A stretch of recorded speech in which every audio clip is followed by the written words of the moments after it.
विष्णु विष्णु ओम विष्णुर्विष्णुर्विष्णु नमः परमात्मने पुराणपुरुषोत्तमस्य विष्णुराज्ञ प्रवर्तमानस्य अद्य श्री ब्रह्मोद्दीपरार्धे श्री श्वेतवराहकल्पे जम्बूद्वीपे भूलोके भारतवर्षे भरतखण्डे मेरुत्तर दिग्भागे गंगायमुने पश्चिमे दिग्भागे नर्मदाया उत्तरे तीरे राजस्थान प्रान्ते जोधपुर संभागे लूणी तहसील अंतर्गत बिरामी नाम्नी विधिग्रामेषु भुवाल माता सन्मुखे द्विसहस्रसे रविरुत्तरायणे दक्षिणे गोले महामंगलवृतमाशाला मासे उत्तमे मासे पुण्य पवित्र मासे शुभे मासे शुभे पक्षे शुभ पुण्यतिथो भूर्भुवस्वः सुबह श्री वैशाख मासे। ये कौन सा महीना है?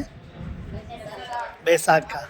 12 महीने में बैसाख का महीना बहुत इम्पोर्टेंट होता है हमारे सनातन धर्म में जो बैसाख का महीना उसमें धर्म के कार्य के निमित्त किया जाता है। गेहूँ हो गया तो गेहूँ कट गए अब गेहूँ कट गए जो बीन्स गिनते हैं ना उनके नीचे फलियाँ, तो उसको कबूतर चुग जाते हैं और इसी समय मिट्टी को खोदा जाता है तो मिट्टी सूख जाती है तो उस पर अच्छी फसल पनपती है।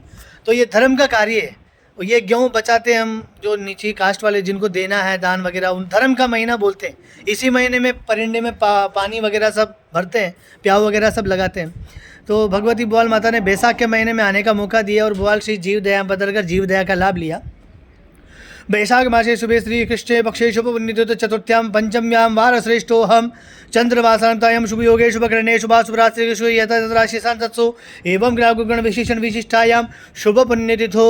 आपका सबका अपना अपना गोत्र बोल लीजिए और साथ में अपने ससुर जी का नाम बोल लीजिए, फिर अपने पति का मन में नाम बोल लीजिए और फिर आपका नाम बोल लीजिए, आपके बच्चों का भी नाम बोल लीजिए। जो बच्चे हैं बच्ची है जो भी है परिवार वाले उन सब का नाम बोल लीजिए। फिर अपने पिताजी का नाम बोल लीजिए, अपनी माँ का नाम बोल लीजिए और आपका नाम बोल लीजिए। आप उनकी पुत्री हैं, आप उनकी बहू हैं। तो कुल देवी बुआल माता के दरबार में आए हैं तो हमारे पूर्व जन्म के जो कृत है ना इस जन्म में हमको भोगने पड़ते हैं। जैसे कि पूर्व जन्म में जो कर्म किए, अच्छे कर्म किए तो अच्छे जन्म में मिलेगा हमको योग, और बुरे किए तो भगवती हमको ये मौका दे रही कि समस्त जीवों को जीव दया करके उनकी आत्मा तृप्त की जाए तो उनके मन से निकलेगा कि भगवान इनका कल्याण हो। बफर डिनर करते हैं हम लोग, तो बफर डिनर में क्या होता है कि कितना वेस्टेज जाता है आप सबको मालूम है, करते हैं ना। तो कितना वेस्टेज चलो किसी के पेट में जा नहीं सकता, कोई क्या खा रहा कोई क्या कर रहा तो बच्चा तो फेंक दिया, लेकिन ये जीवों को वेस्टेज जाएगा नहीं। अब इसमें से जो जीव खाएगा तो भगवान उसकी आत्मा तृप्त करके आपके ऊपर आशीर्वाद देगा।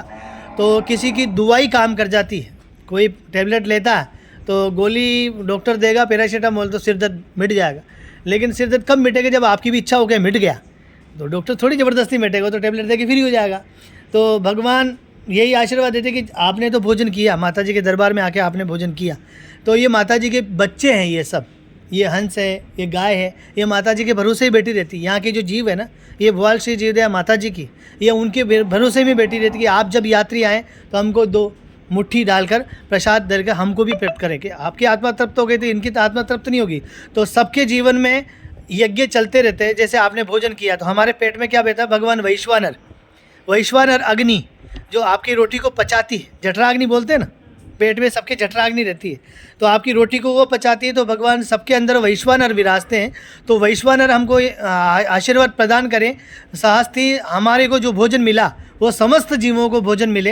हे भगवती हमारे मन से वाणी से, भगवान महावीर स्वामी का कहना है कि अहिंसा परमो धर्म। तो अगर जीव हिंसा हो गई है पैरों से चलते समय या किसी को स्पर्श किसी भी द्वारा कोई दोष हो गया हो तो समस्त दोषों को क्षमा करते हुए भगवती बुआल माता जीव दया स्वीकार करें। कबूतर पक्षियों को जो दाना दे रहे हैं उसको आप स्वीकार करें। एक मुट्ठी में कितने दाने हैं वो अपन गिन नहीं सकते, लेकिन जितने दाने हैं उतने ही जीव झीमेंगे।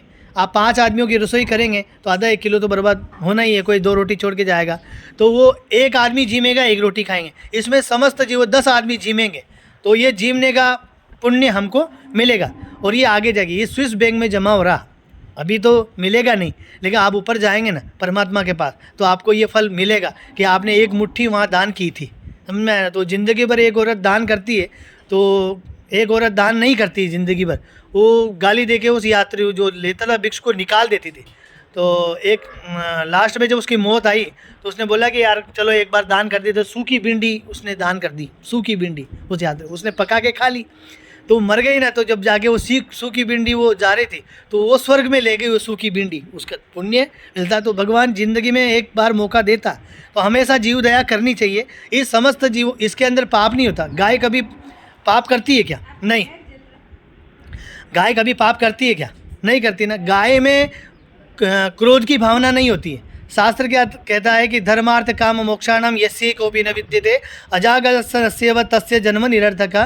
धर्म करना इंसान का कर्म है और जानवर का भी, तो अपने हिसाब से चलता। धर्म, अर्थ, काम और मोक्ष, ये भगवान 4 पुरुषार्थ बनाए हैं, ठीक है ना।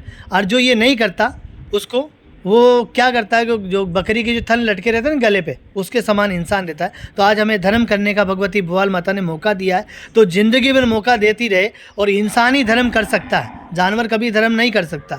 आप जो मुट्ठी देंगे तो वो खा सकता है, और उसके मन से ये निकले कि भगवान इनका कल्याण हो। तो अखिल भारतीय छाजेड़ परिवार आपकी खूब खूब अनुमोदना करता है। जोधपुर से पधारे समंता, क्या बोले आपने? हाँ, समता। हाँ, जो भी महिला मंडल पधारे हैं। आपने भुवाल श्री जीव दया में पधार कर जीव दया का लाभ लिया। अखिल भारतीय छाजेड़ परिवार आपकी खूब खूब अनुमोदना करता है। साथ ही भुवाल माता से यही आशा रखते हैं कि आपके परिवार के ऊपर पीढ़ी दर पीढ़ी ये आशीर्वाद बनाए रखे, और आपको ये जो सौभाग्य मिला है जीव दया का, तो जीव दया हाथ फैलाया है वो जीवों के प्रति, कभी किसी के सामने हाथ फैलाने का मौका नहीं दे। और भगवती माता जी के सामने हाथ फैलाया है तो किसी के सामने मौका न दे। और जीव दया का जो हाथ उठा है वो समस्त जीवों को दान करने के लिए ही उठे, कभी किसी के सामने लेने के लिए नहीं उठे। बोले भुवाले मात की।